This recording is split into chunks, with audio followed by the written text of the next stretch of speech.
Good afternoon, you're watching TOJ. This is my channel where I give you my opinion on certain topics, viral videos, sports, music. I do some movie reviews, some on, online videos, and I do, like Hulu, Amazon, or even Netflix. But I'm going to talk about a Netflix video tonight. I seen both Dave Chappelle specials like almost 2 weeks ago when it came out, Christmas Eve. I'm sorry, New Year's Eve night, which is yeah, almost 2 weeks ago. But he been receiving a lot of flack for the first two Netflix specials, and he's even receiving a lot more flack from these two. And I come to the conclusion that Dave Chappelle is not crazy. He's just older, a lot more bitter, and a lot more weathered.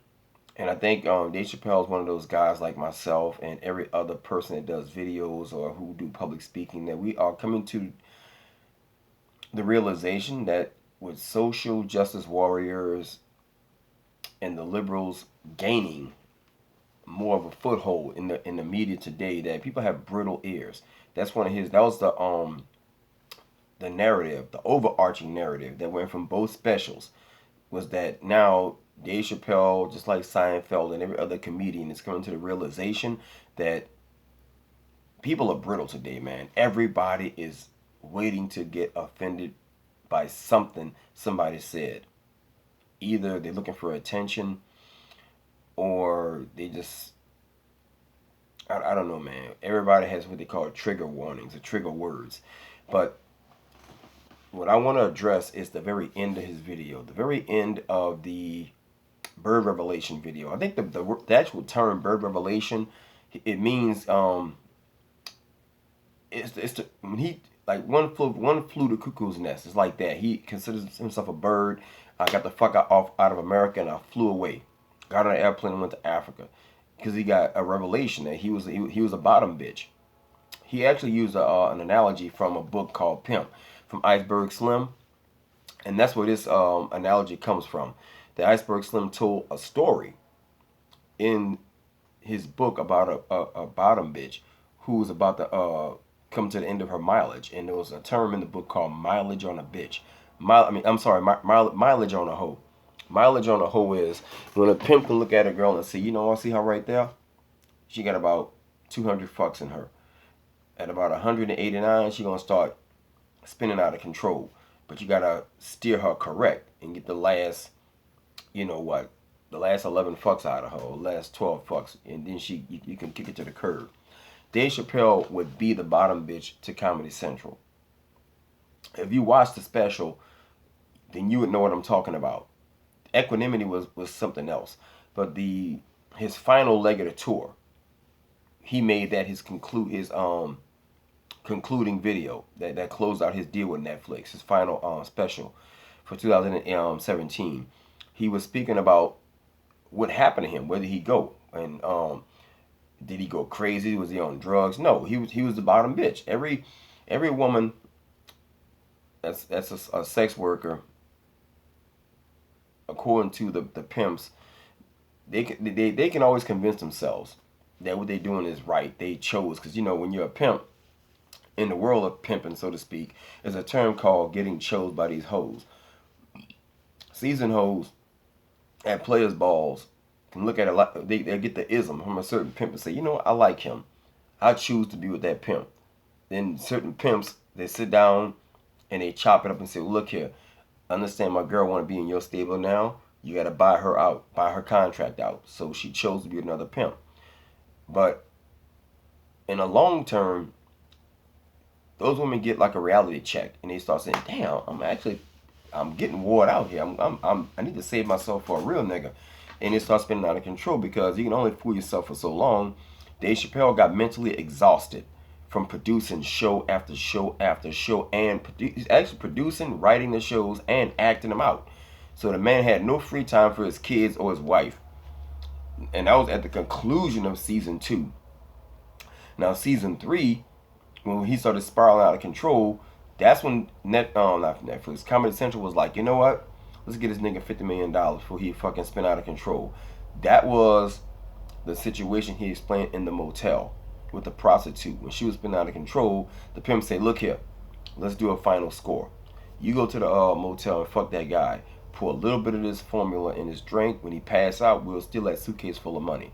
That suitcase full of money was Dave Chappelle's. That was the analogy for Dave Chappelle's deal with Comedy Central.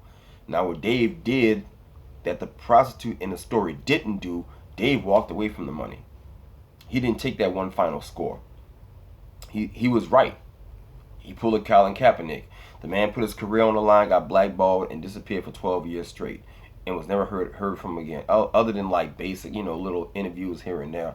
And the man had to collect his thoughts. So 12 years later, he came back and realized that Comedy Central struggled without him there. And Comedy Central knew that they can live off of Dave Chappelle's name as long as he was there on the property or he was part of their stable of hoes, so to speak. They had Key and Peele, that went belly up. Mina Mencia, Amy Schumer. Comedy Central, since Dave Chappelle, hasn't had a hit show since that dude left their stable. And he proved this point. Comedy Central can't survive without Dave Chappelle. I mean, they're there, but they wasn't the juggernaut that they was when you had Chappelle's show. I remember every Sunday I looked forward to Chappelle's show.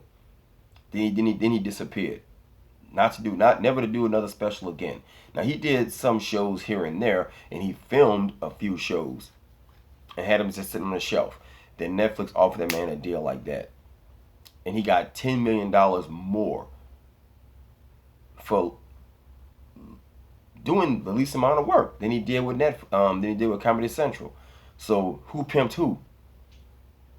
So at the end of the show, he goes, and we got us a secret bitch.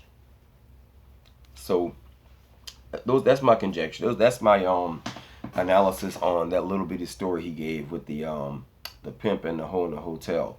Because what would have happened was, had he took that $50 million, I keep saying Netflix, Comedy Central would have wore Dave Chappelle out till he committed suicide, or he ended up on the Martin Lawrence side of the game, running, butt naked in the street, with like a fucking plastic bag on, a 95-degree weather, damn near about to have a fucking heart attack or, a heat stroke.